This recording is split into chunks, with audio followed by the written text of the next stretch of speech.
Welcome to New Life Live with host and founder of New Life Ministries, Stephen Arterburn. New Life Live is dedicated to transforming lives one at a time, thanks to the giving hearts of you, our listeners. Our goal is to provide you with wisdom from God's Word to give you hope and help in life's hardest places. If you have a question you'd like to ask today, our phone lines are open. Call 1-800-229-3000. That number again is 1-800-229-3000. Now here's Steve. Hey everybody, Zach Matchett here, filling in for Steve Arterburn. Welcome to New Life Live. So glad that you're joining us today. You can give us a call at 1-800-229-3000, and we'd love to take your call. I'm joined today by Milan Yerkovich. Hi, Milan. How are you? Hi, Zach. Great to be with you today. Yeah, it was great being with you last time. Good to be back. And I have Dr. Alice Benton with me as well. Hi, Hello, Alice. gentlemen. Feel like I'm in the presence of greatness with you two. You're the great Feelings one. mutual. Feelings Yes, mutual. very much. Alice, you were sharing something that I told you before we jumped on air. I'm like, that is low-hanging fruit discussion for a lot of people listening today. And you've done a really good job of providing some good research, put this in a book about just this screen time thing with kids. And I made the comment, I was recently meeting with somebody and they were talking about, man, teenagers, it's just like they're always on their phone or always on a tablet, always doing this. And I said, that's true. I said, but maybe the primary problem for our teenagers becoming screen addicts is because they're being raised by some. And the conversation took quite a shift when I kind of put it back on maybe the responsibility of the caretakers, the parent figures, whether it's a lack of boundaries or, frankly, the kids are doing what is being modeled for them. If they see somebody staring at their phone all day, what do you think is going to happen to them? I just want to throw it back to you because you brought in Milan K's The Comfort Circle as well, and some conversation you had with your kids about this. So I just wanted to let you kind of share about that. Well, most of us use our screen time as a digital distraction to cover up, to avoid the uncomfortable emotions that we're feeling on a daily basis. And if we can teach our children how to seek relational comfort, it's much more effective in the long term to resolve and find out why we're feeling the ways that we are. Digital distraction is not a bad thing in moderation because it does help us to sidestep the uncomfortable feelings until we can deal with them, but we need to feel them and deal with them in relationship. And when it comes to parental screen use, I challenge all of us parents to take on what I call the T challenge, where there are a couple of T's in our lives that I think we need to both limit and or eliminate our screen use. When we're talking face-to-face with our family members, when we're at the dinner table, when we're in traffic, and when we're near the toilet. Because those are areas where we all use our screens excessively, but then we expect our children not to do so. And if we're not modeling limiting our screen use, why would our children limit their screen use? But I'll also share something that really surprised me when it came to the research, and I had to learn through my own mistakes. I'm a limiter by nature when it comes to screens. I'd much prefer to have my children off screen, and I thought it was almost always better to have them off screen. But the fact of the matter is we need to mentor our children on screen. It's good to intentionally, proactively bring our kids on screen to show them how to use screens in a healthy, effective way. Even playing video games. We were talking about this off air too. I did not like video games. I thought it was such a waste of time. But a digital mentor parent intentionally plays video games with their children, gets on screen with their kids. It's a way to actually build relationship, and it's a way to model how to use screens appropriately. That's great. Yeah, and I think about somebody told me one time, they said, it's inevitable for those of us that are parent figures, we are going to pass down traits to those kids, whether they be kids, grandkids, whoever. We're going to pass down traits, good and bad. But it's like, well, how do you avoid passing down the things that are bad? I know one surefire way that I can pass down bad traits to my kids, and it's this. If I'm telling them, yelling at them, screaming at them, even from time to time, to do something that I secretly wish I didn't have to do either, they're going to see right through that in a hard, second. And so we got to model it. It's caught, not taught. And there's all these things that we say. And I just really appreciate the balance you bring to that, Alice, about how to use something that in moderation could be a good thing and how it can actually really strengthen those relationships. So I thought that was really good. There's a lot of people out there that are fighting that battle. So thanks for that. 1-800-229-3000 is the number here on New Life Live. Give us a call. We'll be right back. it had become very apparent that some of the things I was involved with were taking over my life. In today's world, men are barraged with inappropriate content and images all day, every day. Some say that certain behaviors are just no big deal. It's just part of being a guy.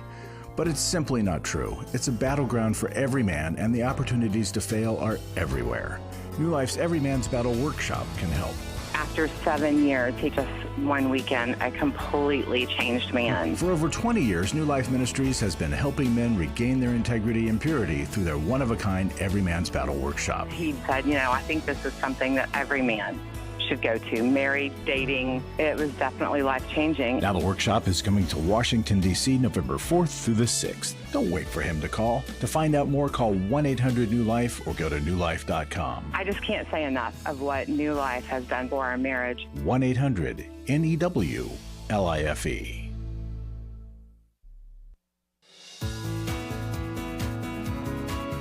To find out more information about New Life or to order any of the resources mentioned on today's program, call 1-800-NEW-LIFE. Now back to New Life Live.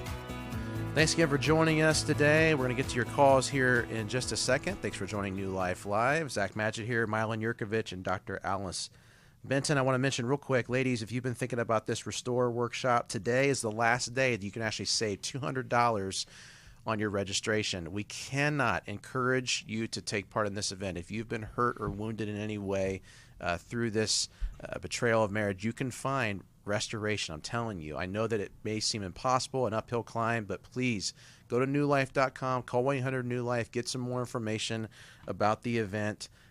Let people who have walked in your shoes kind of help you find that path back to restoration and wholeness. It's such a great event. So I want to tie a bow on this conversation that we were having before the break, Alice, with some of the things that you've been doing, you and your husband, about screen time and with kids, and you've got something coming out here soon in a book that I want to give you the opportunity to share about.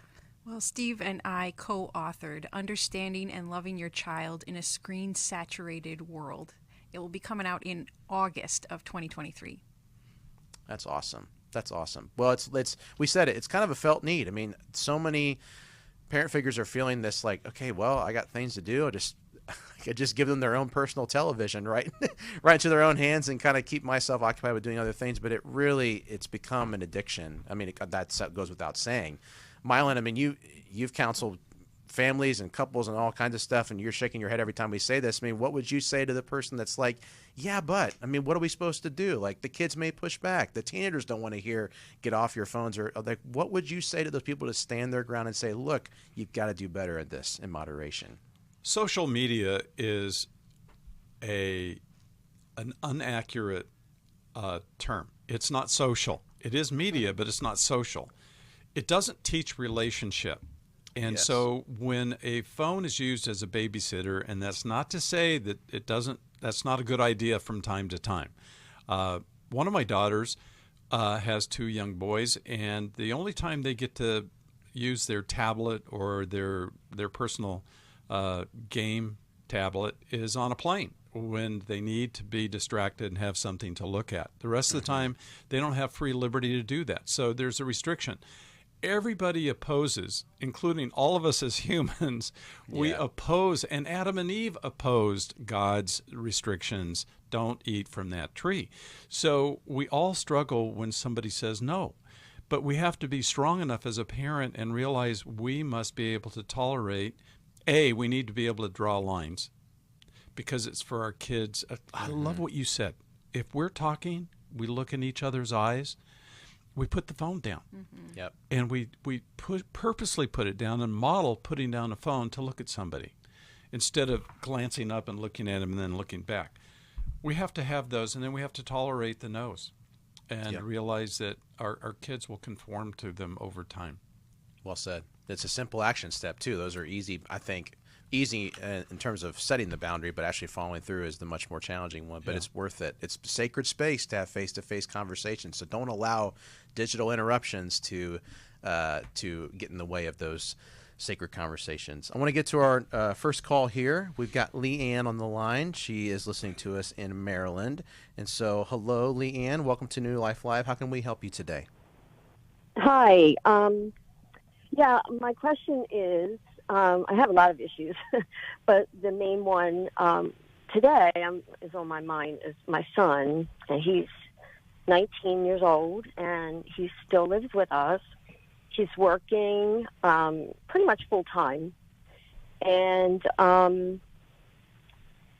he also helps us out at home, with his parts of his bills. But we have come to know in the past 6 months or so that he has been smoking pot daily for like 3 years. And I thought maybe that he had been drinking, but no. Actually, I had no idea. What happened was he came to us initially the first time he had gotten in trouble. He'd been pulled over by the police, and he was very scared.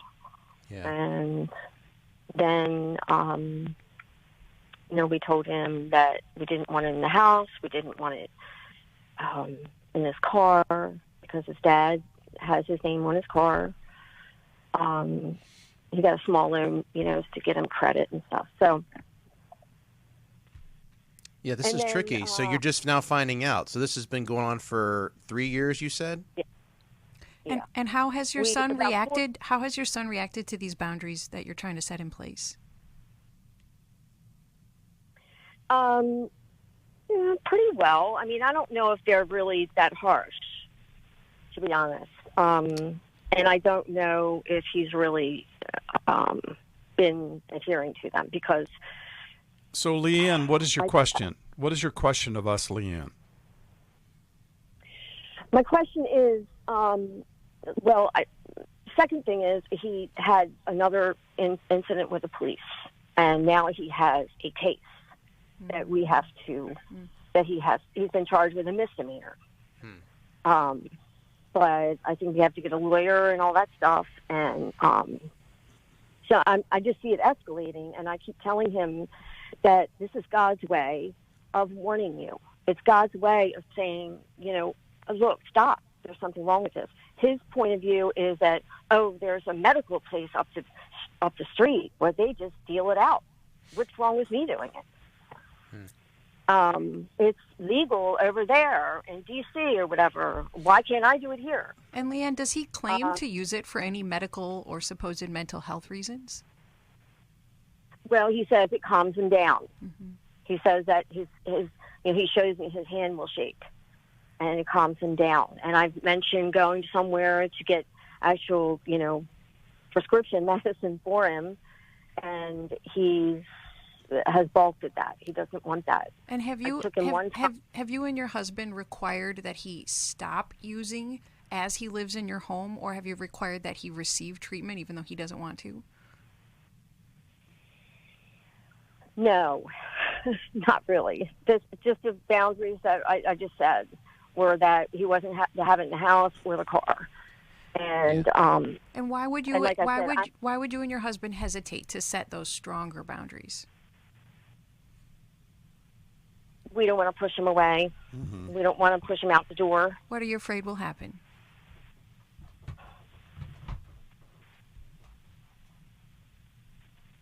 I don't know. I guess we'll lose him, Mm-hmm.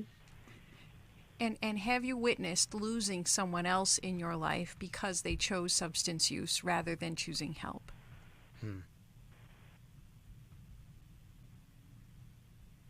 Sort of, yeah. Who in your life? Sort of. My mom. What happened? Well, she was in her 80s, and I took care of her in my home, and she chose her medicine over staying with me, and blamed me for it. Oh. There's pain there, Leanne, that you feel like I tried this and I got burned badly by someone I love and who loved you. Is that why that's creating hesitation? Yeah. Milan, what do you think that? Yeah.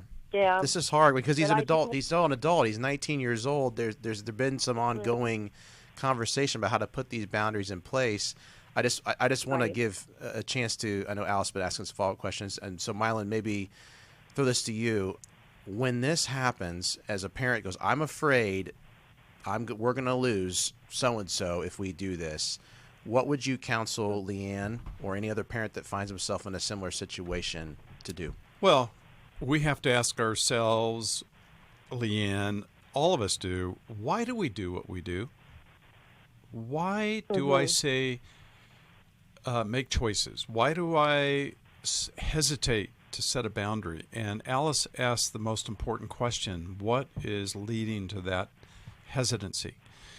And really, pain or fear is leading to that. And your mother was 85 or some years old, but your son's 19. He has a whole life ahead of him. Right. And his rationale is, well, I can get it in D.C. Why can't I have it in Maryland? And, of course, they're very close together. And the answer is because you are struggling with something that you're allowing, and a lot of people, Leanne, use marijuana to calm anxiety because entering into an adult world is very difficult and it's very anxiety producing. What will I do for my work? How will I support myself? How will I have a family? All these questions are really hard, and adulting or the process of moving from adolescence to adult is difficult. And there needs to be a very strong boundary with him that if you've been smoking for 3 years and you haven't told us, you've been lying to us, there's a serious problem. That means he started at 16. Right. And he has and it does something for him. Now, to stop using marijuana will also create anxiety because I need that. I'm used to it every single day and watch my hand shake and, you know, I need it. See, I need to calm myself down. So there needs to be a detoxification, and there needs to be then an assessment once he's off the drug, an assessment by a professional psychiatrist as to what is his state of anxiety and depression. And then if that is treated, he can learn to have a life without a lifetime. There are people that have been using marijuana for decades. Yeah. Right. And we don't want him to go there. So a strong intervention is necessary to say no. Yes. Alice, what would you say? Leanne, there is Well, I should truly... say also, Yes? I want to say also that we are, his dad and I are together still. Really rough marriage. I would question every day whether I should be there. But we are both recovering. We met in recovery. Recovering from what? My drug of choice is pain pills. Okay. And then what about your husband? He was on crack. Okay. All right. Okay. That's such a humble confession to us. Thank you. And important Yes, thank you. information. Thank you. That there's a history here, and there was a modeling to some degree, even if you got into recovery before your son was born. But there was a setup for your son to be more vulnerable to substance use. So thank you for telling us that. Sure. What I'm picking up on, Leanne, is that your hesitation is based in fear of the loss, probably guilt at your own mistakes that you have made, and you choose to tolerate in an attempt to safeguard relationship. And all of those reasons are normal and natural, and we all do some of that.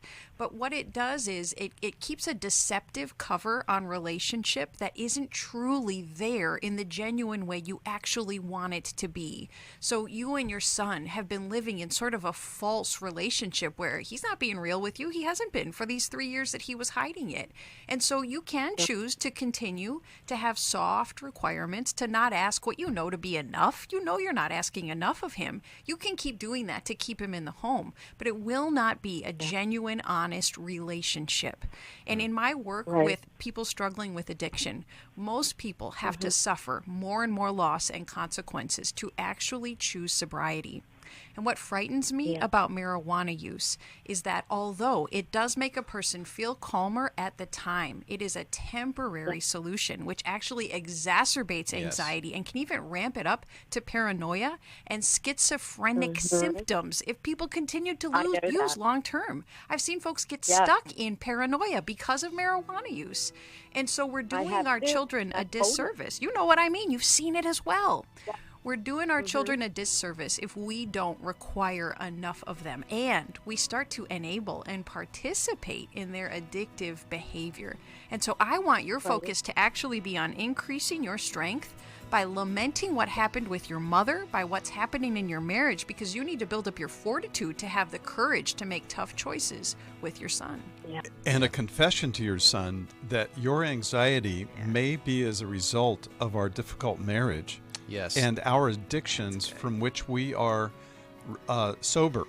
But being sober doesn't mean you've developed relational skills. And that's really important because both need to happen. That's right. That's right. Well, we're going to be right back after this break. Thanks again for joining us for New Life Live. We'll be back.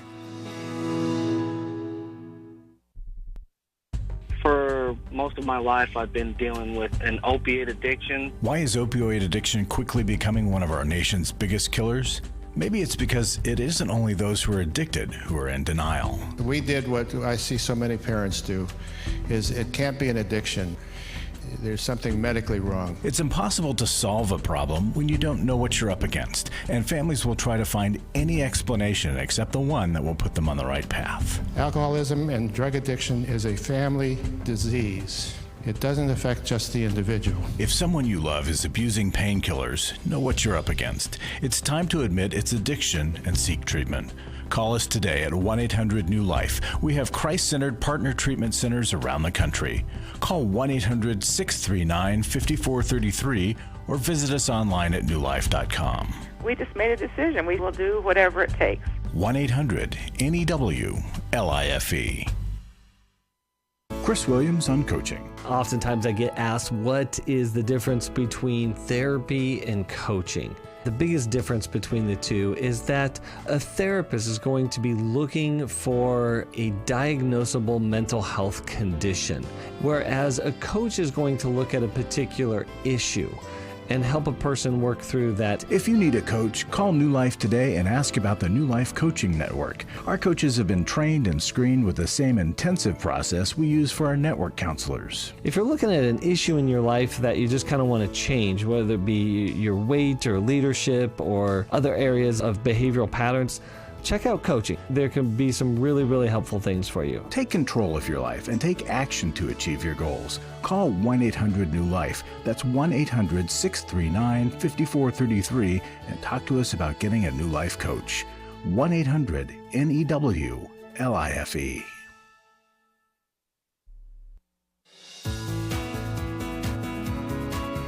We'd love to hear from you. If you have a question or a comment, call toll-free 1-800-229-3000. Now back to New Life Live. Thanks again for joining us today. Zach Matchett here. Milan Yerkovich and Dr. Alice Benton are with me. We just spent some time with Leanne, and Leanne was sharing about her son who has been dealing with the marijuana addiction over the last 3 years. Leanne just found out about it. Of course, anytime you find out, a bombshell thing about your children, it can really throw us for a loop as parents. But also admitted to her own history with substance abuse, as well as her husband, and how their marriage is struggling. And I was just saying off air, it's tough. I've been working with students a lot. I hear a lot of reasons why. Well, what's the big deal? Or this isn't fair. Like, and she even said her son was like, well, I can go just a few, miles over into a different location and get it or it's legal there. And if they can do it, why can't I? And I just, as we say these things to ourselves, and I think we're all susceptible to this, we'll find any sort of loophole or leverage point to justify our behavior that we know is actually ruining us from the inside out. Right. And I said off air, if given the choice between smoking a joint or confronting our pain, I mean, frankly, option A seems pretty appealing if the pain is that great and the pain is that deep. And I think that any of us are susceptible, whatever. It may not be a joint. It might be pornography. It might be inappropriate relationships with coworkers emotionally. It might be food. It might be all kinds of things that we can find comfort in these things, because the alternative is I actually have to deal with what's in there. And that's the part where we have to do this in community. We have to find the help that we really need through counseling and through so many other recovery journeys. And so if you're listening today and you can resonate with that call, whether you're a parent or just know somebody who's struggling, or you yourself are, please, 1-800-NEW-LIFE is available, newlife.com. Go and find some best next steps for that. And Leanne, we want to send you Take Your Life Back, a copy of that book. We hope that will be a blessing to you as well. And we wish you just nothing but the best. And again, continuing to help support an adult child to make the right decisions. Zach, we also have a fabulous book, Understanding and Loving Your Child Who Smokes Pot. And that will give you steps to take. Oh, that's great. It will really help you understand what's going on with your son. Thank you. That's Good point, Alice. Great suggestion. Let's go to our next call here. We're going to go to Sly, who's listening to us in Columbus, Ohio on Sirius XM. Welcome to New Life Live. How can we help you today? Hi, thank you. Hello, Milan, and hello, Alice, and hello, Zach. Hi, Sly. Alice, I guess I have to tell you, I am in awe of and appreciate your raw honesty about yourself. I have heard you call yourself a recovering people pleaser. I've heard you call yourself a recovering liar. Oh, yes. I just admire your honesty. My goodness. God bless you. Thank you, Sly. Okay, so I'm calling today because my husband died 7 years ago. I'm so sorry. I'm not looking for any sympathy because it was actually quite a blessing. He was very abusive. Oh, my goodness. I could not find biblical reasons to divorce him, even though they were there. They were hidden from me. You know, I found out about them very, very late. And I was actually in the process of divorcing him when he died. And it was because of infidelity and a number of other things. So many abuses. It's even hard to talk about, but it was tremendous relief to me. And because of all the sexual betrayal and things that happened, I went to a program from New Life. It was then called Women in the Battle. Yes. It's now called Restore. But it was only 2 months after he died, and I couldn't find forgiveness at that point. I was still angry and bitter, and I eventually came around, and I can talk about it freely now. But my situation is this: I'm terrified of men. I'm terrified of even trying to date. I look at good men, good church-going, solid men, and I think, yeah, you'll hurt me too. And I can't get beyond it because I think my picker is broken, and I know you guys have spoken about that before. But I still have a deep ache in me for love and someone to partner with, someone who would appreciate me, that kind of thing, except I can't put myself out there. I even tried Christian Mingle, a dating site, to try to put a profile out there, and I couldn't pull the trigger. I did the profile, the pictures, the write-up, the whole bit, and there was no way I could pull the trigger on it. Sure. Yeah. So I'm wondering, am I one of those blessedly single people, or what is the barrier, or I just don't know where to go from here. I appreciate your honesty, Sly. Thank you for sharing part of your story. I know part of that was painful. Obviously, the circumstances surrounding your husband's death were, in your words, a relief in some ways. And yet, there's a lot going on here. Milan, I'll go this to you first. There's a big hurdle here that seems to get over. So what would you say? Well, the dilemma makes sense. It is very logical. I wouldn't say, am I a blessed single celibate? No, you're a traumatized woman. I would also have to ask you, and we're going to go to a break in a few moments here, but I really want to know, what was your family like growing up, and what was your dad like, and what was your mom like? because that often explains why our pickers are broken. And so, but think about that. And right after our commercial break, would you come back and tell us a little bit about that? Because there's hope for you, Sly, and we want that for you. So we'll be right back. Zach? Yeah. Stay on the line, Sly, and I just want to encourage you that taking this step of calling in and just unearthing some of this stuff is a huge step. So thank you. We'll be right back. My husband was involved with a pornography addiction. He was unfaithful. I called the wedding off. He stepped out on the marriage and ended up having a child. The Restore Workshop is designed for a woman dealing with a man's sexual addiction issues. My husband is a recovering sex addict. There were strip clubs, other ladies. If you've been affected by betrayal, an emotional or physical affair, or pornography, the Restore Workshop will equip you with support and tools to help you through. Restore has empowered me and has given me the tools to work through my anger, work through my pain, work through my confusion, and help me realize that I am worthy. Being here and being surrounded by people who get it has given me my power back. The Restore Workshop is coming to Washington, D.C. November 11th through the 13th. To register or to find out more, call 1-800-NEW-LIFE or online at newlife.com. Thank you, Restore. You have changed my life forever. I was really living a very anxiety-filled life. I did go to Take Your Life Back. That's why I continue to support the ministry with the hope that not only am I helping my own situation, that I'm helping others as well. You can help New Life stay on the air by joining Club New Life today. When you sign up to support us monthly through Club New Life, we'll send you the new member thank you gift of the 1-year Bible for men or the 1-year Bible for women. These Bibles combine the best-selling daily Bible reading format with 2-minute daily devotionals written to create a one-of-a-kind devotional Bible that you'll love. There are also ongoing benefits like the monthly Club New Life CD or download, access to the Club New Life video library, quarterly resources, and discounts on workshops. Call 1-800-NEW-LIFE.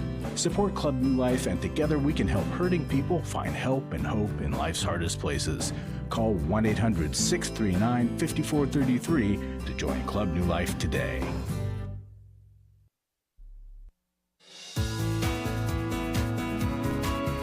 We're glad you joined us for New Life Live. To be a part of the program, call 1-800-229-3000. Now back to New Life Live. Thanks again for hanging out with us today on New Life Live. Zach Matchett here, Milan Yerkovich, Dr. Alice Benton are with me. We are on the line with Sly, who shared that her husband died 7 years ago. There were some difficult circumstances that preceded the death, and so in some ways she had mentioned that it was a bit of a relief just because of the challenges in that relationship. However, she's mentioned that she just had a tough time, kind of putting herself out there. Is it worth entering into a dating relationship of any kind, and we kind of got to the break right before she was able to finish that. So, Milan, you had some follow-up questions for Sly. Yeah, Sly, what was home like for you as a little girl? Okay, so I was unexpected, and I came along very late in life, so it kind of shocked everybody. I'm 62, so, it was a while ago. My father was pure joy, but he was very, very passive. He loved children. He was kind. He was funny and fun and generous. But my mother was very abusive. She was domineering to me and Dad. My two brothers didn't get much of it, some of it, but not a whole lot. I was abused by her psychologically, verbally. Okay, so Sly, yeah. Sly, let me just say right here, I am so sorry that happened to you. Oh, my goodness, yes. You did not deserve that. But it's so hurtful and painful what happened to you as a little girl, and then what happened to your passive father also. Really sad. And it's too bad that he didn't have the strength to say stop to your abusive mom. Right.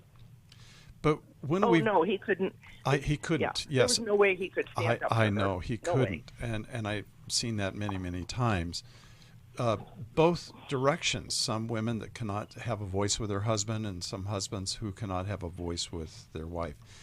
But here's the thing: you were raised in an abusive environment, so somebody comes along, you might not be able to discern and be able to discern what is the true heart and nature and character of the person that you are attracted to. And so I just want to say, look, you're talking about 62 years of pain in relationship. No wonder you're terrified of men.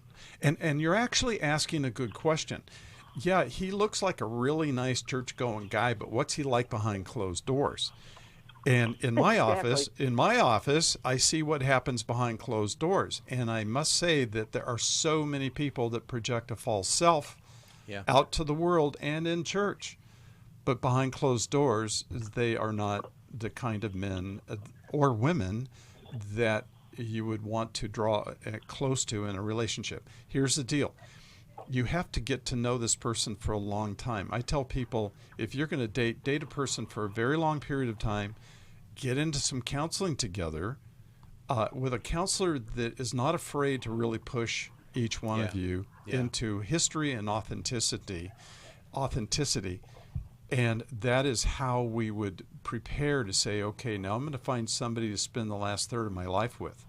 But I think it's worth the fight. Alice, what would you say? Sly, in order to get to a stronger people picker, we have to practice with the same gender first. And so I want you to prioritize building relationship with other women. I wouldn't be surprised if you're afraid of both men and women, if maybe you feel safer in isolation, because your mom also taught you that, and you've probably been hurt by other people along the way as well. But when we practice building relationship with other women, we also develop a protective group around us who helps us to keep our eyes wide open when we do enter into the dating world. Women who will propel you past your fear, but also help you to make wiser choices once you do start dating men. And I want to refer back to something you said, that you were attracted to my raw vulnerability. And I was only able to do that because of New Life and what I saw with Steve and with Milan, all the folks here.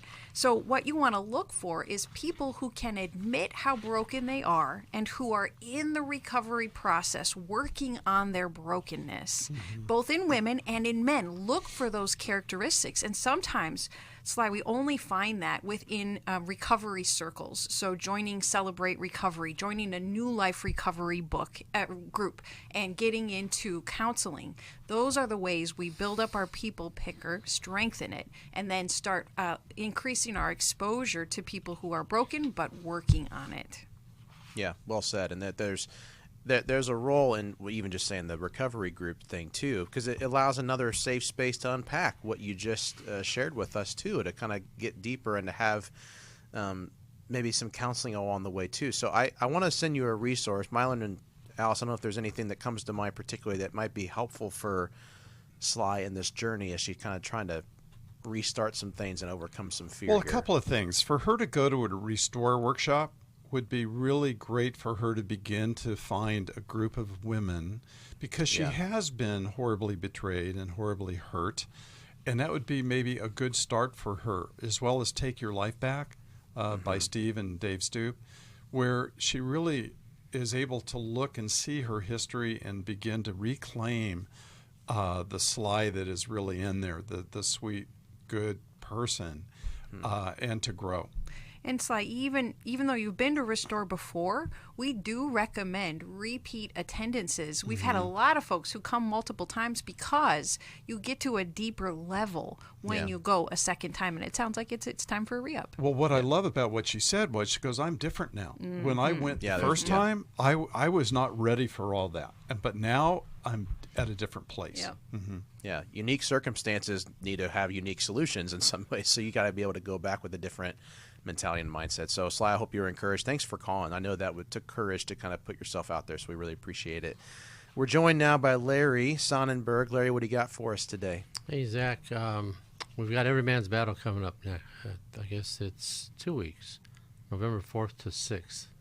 Or is that 1 week? It's 1 week. Sorry. Anyway, I want to share a testimony that's from, not from a friend, but from a friend's son.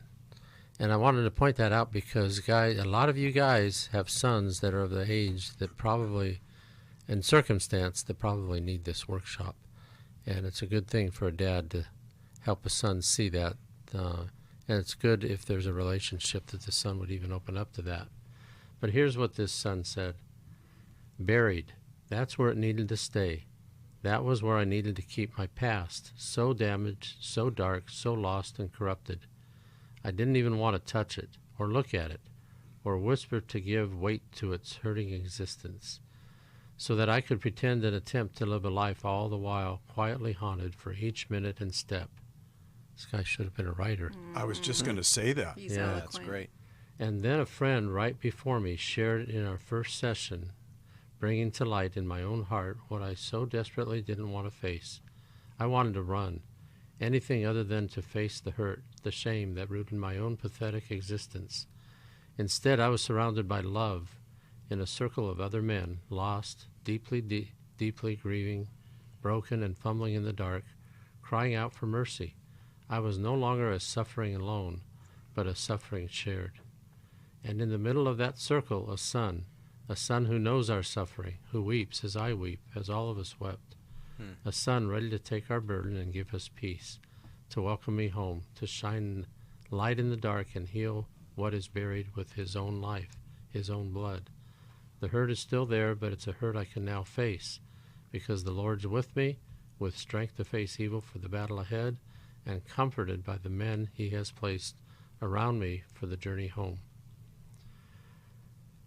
Well, gentlemen, you can have a similar experience. You could walk in there fearful and not really wanting to face, share, or do anything because you're full of shame, and be around a bunch of guys that are shame-free, non-judgmental, have been where you are right where you are, and struggling the same.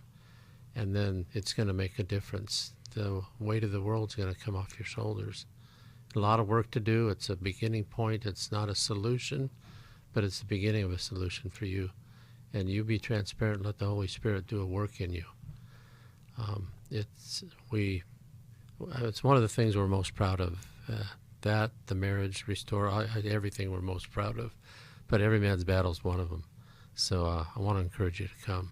And fellas, if you are fathers, maybe you're in a place of despair and you no longer care about yourself or about your marriage. Maybe it feels like it's too late for that. It certainly is not too late, but I want you to think about your children, because for children whose parents have been engaged in infidelity at any level, they're twice as likely to either be unfaithful themselves or to be victims of infidelity. And so your willingness to get the help now affects your next generation and those to come. It is worth it. So the 4th through the 6th of November, Washington, D.C., call and ask us about it. And folks, if you could support this ministry, we want to keep doing these workshops and more, and we are. And it takes donations to do it, and we're looking for you to do that. If you've given recently, please give again. If you haven't ever given, I met a guy at a workshop just this weekend. He said, I should have been doing this 12 years ago. But he started on Sunday this week. So please help. Thanks. That's great. Thank you, Larry. We'll be right back.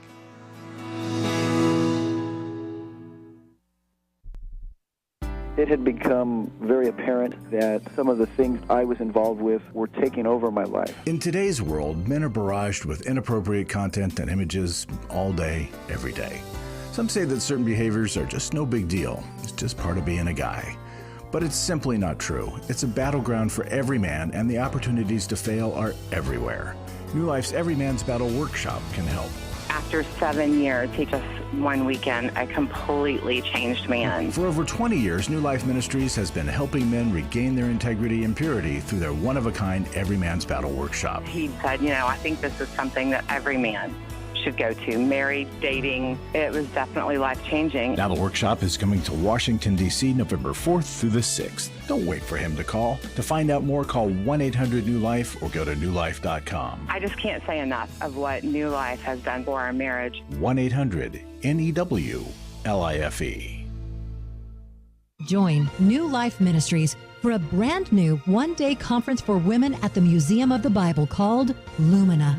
Join us for an unforgettable day with friends or the women's group from your church. At Lumina, you will be immersed in and surrounded by God's Word all day, including time in the World Stage Theater for worship led by Nicole C. Mullen. a powerful message from Bible teacher Jen Wilkin that will leave you empowered to live into your calling. Plus, a private group tour of the Museum of the Bible. There's nothing like it. This one-day event, Lumina, is happening on Thursday, November 3rd, or Friday, November 4th. Pick the day that works best for you. Gather your friends and get your tickets at newlife.com. Hurry, special pricing ends soon, so visit newlife.com and click on the Lumina banner. Inspire your faith at Lumina, where women rise together. Learn more at newlife.com.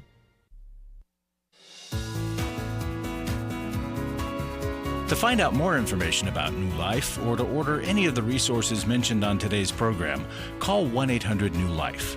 Now back to New Life Live. Well, thanks again for hanging out with us today here on New Life Live. Just so, a lot of great calls today. And again, we just really appreciate the opportunity we get to partner with you as you call in and just kind of share what's going on in your life. And this is why we exist as a ministry. And so we got one final call here. Thank you, Stephen, for being so patient. Stephen's listening to us in Boston, Massachusetts on Sirius XM. Stephen, welcome to New Life. What can we do to help you today? Hey, how you guys doing? Thanks for having me on. I liked what Alice said to the other person about smoking pot. She was on point, and I'll be as quick as I can because I can sometimes hear you guys like pulling your hair out for people to get to the point. No, that's an unfair accusation. Only once. I only felt that way one time, Stephen. Maybe I said that the wrong way, but no, I mean I get it. If you hear a computer talking, I'm an over-the-road truck driver. That's my trucker's GPS talking. All but good. Anyway, my question is about not believing what I actually I preach, minister to other people. I'm involved in a handful of ministries, and just to give you a quick backdrop, I had a really rough childhood, like your first caller. I mean, I was beat. My biological mother was doubled as a prostitute. I was beat multiple times a day. I mean, she locked me in a closet one time for 9 months, fed me drugs when I was 3 years old.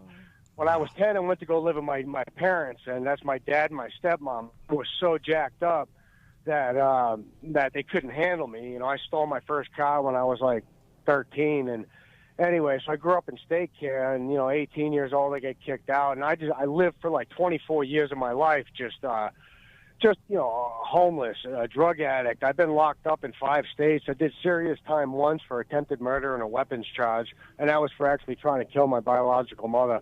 But anyway, throughout that entire period, just I felt the Lord, I knew God was real, and I know He's real now, and He was it angers me when people say, well, I can't get off the dope, or no, you won't. And that's what it was for me, and when the Lord finally delivered me from that, I started to write. He told me to write a book about my life. I'm not going to mention that because I'm not here to sell anything, but it's it took me 10 years to write this book, and back and forth with the anger and the drugs and and all this other stuff. And it was I in 2014 I tried committing suicide. I snorted $5,000 in cocaine, and I had a heart attack, but I woke up and I was like, dude, you got to be freaking kidding me, man. You know what I mean? I can't even kill myself the right way.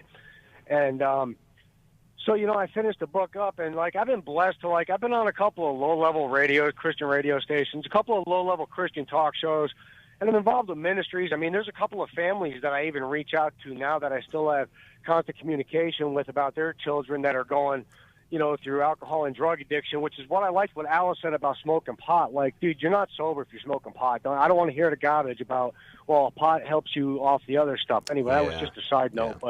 Yeah. But and so my question is I taught a Bible study for 2 years. I was in a Christian rock band for just a little while, and it's every time we went to go up on stage and we prayed, my prayer was always Lord, show these people something you're not willing to show me, or even now, when I fill in to preach a sermon every once in a while, and then I can really humbly I say this, bring the word, you know what I mean? But I don't believe it for myself. 3 or 4 times a year, I'm blessed with the opportunity to be able to go speak at a jail, a church, a rehab. Stephen, and it's always God, please show them something you're not willing to show me. Stephen, and that's what I'm struggling with. I'm sorry. What do you believe about yourself, you, God, and your salvation? I don't know. I think I've just gotten to the point to where, like, I'm not sure, because I can jump out of my rig at a truck stop and see a homeless person and really, like, listen to them and tell them. And it's like if I were talking to somebody and they were telling me everything that I'm telling you guys, it's like I could point them in Scripture and, like, really try to give them encouraging word and lay hands on them and pray over them and believe it and feel it. I just don't believe it for myself. So I don't believe God's willing to do those things for me. Do you think you're beyond his forgiveness because you've done so much for so long? I don't know if it's beyond forgiveness, but I just believe maybe I'm just meant to suffer. And, you know, I've heard a lot of people say, well, that's not true. Well, you can't say that because it's, you know, it's in the Bible, and it's, you know, there's even a pastor I'm Stephen, because you believe you're meant to suffer, what does that mean about God? That he doesn't care about you? He doesn't see you? What does it mean? I don't know, but it's like it really began to, like, stink on a personal level, trying to, like, tell everybody things that you guys want to tell me that I'm willing to believe for other people, but not believe for myself. And I don't. And Stephen, I can hear the tears at the edges of your voice. Yeah. I think you are so lonely and feel uncared for, even though you pour yourself out to care for other people. Is that the case? Yeah, pretty much. Yes. Pretty much. I don't know how to align myself up correctly in the same way that I will really tell somebody else how to align themselves up with the Lord's heart to receive his best, to receive his very best. So, Stephen, you know what I mean? Stephen, your vulnerability and your tears draws me in close and gives me a desire to know more about you and your story and your needs. So if you spend the majority of your time caring for other people, or in some isolation perhaps, it doesn't give people the chance to tend to you and to tend to your heart. And so it's getting needy and being needy with people who are safe and who will want to help you. We tend to experience God most through other people. And so your loneliness says you need good people around you who are willing to pour into Stephen and listen and love on Stephen. Right. You know, Stephen, when Alice is completely right on this, that when we come from a chaotic home, many times we can turn into a person who is very controlling in our life so that we can know what's going to happen next. And we are the one that is in the up position, and we're giving to people in the down position, like you've said you do. And learning to receive from others and putting myself in a position where I am asking for help in a recovery group, where I am not the leader, where I'm not preaching, where I'm not the one in the jail giving the talk to scare them straight and all that stuff, where I'm actually in a place where people are loving me, where I'm just there and I'm saying, you know, pray for me about this, and I need a hug here, and I need a friend there, where you're letting yourself be the receiver. See, right now you're the giver, and what you're asking for, and in a very beautiful way, is I want to be the receiver. I want somebody to do to me what I do for others. And that happens, and Alice is right, through relationship. And because of the extremes you have been through, being hurt and betrayed by the people that were supposed to care for you the most, you might only be able to do this with a professional at first, because it is very difficult and frightening to be needy, and it doesn't feel safe. When you were needy as a baby, your mother took complete advantage of that and was destructive in your need. Horrible, Stephen. Let us connect you with a counselor in our network so that you can practice being needy in a professional setting, and then you can learn how to take it into all these wonderful Christian communities that you're a part of. And the good news is, and we're running out of time, but the good news is a lot of therapists are now doing work via Zoom, and you can connect with somebody via Zoom, even if you're traveling as you are as a trucker. So thank you for your call, Stephen. Oh my gosh, but I appreciate the bravery, man. When you serve people in spite of your pain, I know God can do work. I know he can. And so, Stephen, we want to get you pointed in the right direction with some resources that will help you. As Alice said, a counselor would be great. You know, listen, self-care, you have to have that. When you do that, you're putting your needs out there for others so they can care well for you. So Milan, Alice, it was awesome being on with you. Thanks again for joining us on New Life Live. We'll see you next time. Thanks for listening. We hope this program has helped you by giving you insights for handling the challenges you face in your life. We want you to know that we're here for you, but you also need to know that New Life Live is a listener-supported ministry. To make your donation or to get any of the resources mentioned on today's program, call 1-800-NEW-LIFE. That's 1-800-639-5433, or write to us at New Life Ministries, P.O. Box 1029, Lake Forest, California, 92609. Please join us again on Monday for New Life Live. Hi, thank you for watching New Life Live. You know, New Life Live is a Christian counseling program where we deal with the hard questions about life, relationships, kids, free choice, freedom of will, whatever. It's all right there on New Life Live every day, every weekday, 1 p.m. Eastern, 10 a.m. Pacific. If you want to call into the live broadcast, you can find the schedule on newlife.com or click the social media link right below. You can see every episode of New Life Live on the New Life YouTube channel. Watch it with a friend, watch it later. Be sure to subscribe and hit that bell so you'll never miss another episode. So if you want to listen on the go, download the app. The link is right below. And I hope if you need some information, if you want to get some help, you'll call us at 1-800-NEW-LIFE. And I'll see you next time.